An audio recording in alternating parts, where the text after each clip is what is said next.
بسم الله الرحمن الرحيم. سوف أذكر لكم اليوم كيفية العلاج بالماء المثلج أو بالماء الشديد البرودة مع الثلج والاغتسال والشرب منه. قد تستغربوا من هذه المعلومة، لكن سوف أذكر لكم الدليل من الكتاب والسنة.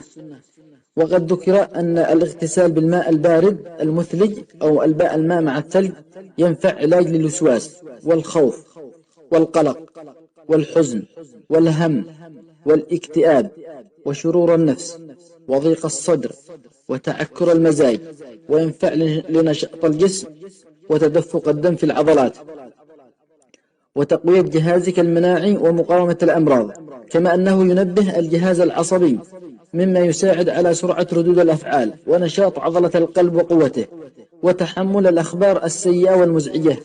وقيل ينفع أيضا وقت الغضب والزعل ويهدي من روعه، لأن الشيطان يجري في ابن آدم مجرى الدم ويسبب له الأوجاع، ولا يطفئه إلا الماء المثلج، لأن الشياطين والجن مخلوقين من نار والعياذ بالله، والماء البارد يؤذيها ويطردها من الجسد.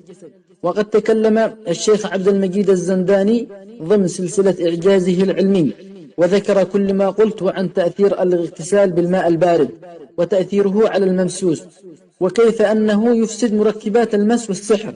واستدل الشيخ بقوله تعالى: واذكر عبدنا أيوب إذ نادى ربه أني مسني الشيطان بنصب وعذاب، فكان الجواب من ربه: اركض برجلك هذا مغتسل بارد وشراب. فكان الشفاء من الله بالاغتسال بالماء البارد والشرب منه. واستدل بدعاء النبي صلى الله عليه وسلم: اللهم اغسلني من الذنوب والخطايا بالماء والثلج والبرد. وتكفينا معرفة أنه كان سببا لشفاء سيدنا أيوب عليه السلام. أما عن الاستحمام بالماء الساخن فيقول ابن سينا أن الماء الحار يهلك والجسم وطاقته، وبالرغم من أنه قد تشعر بالخوف من الاستحمام بالماء البارد، إلا أنه عند نهاية الدش وتجفيف الجسم ستشعر بارتياح وهدوء أعصاب ونشاط وحيوية. أفيدوا غيركم بمثل هذه المواضيع لما له من أهمية بالغة، فإن الكثير وللأسف يجهل هذه النعمة الكبيرة والفوائد الكثيرة. جزا الله خيرا كل من شارك هذا الفيديو أو نشره.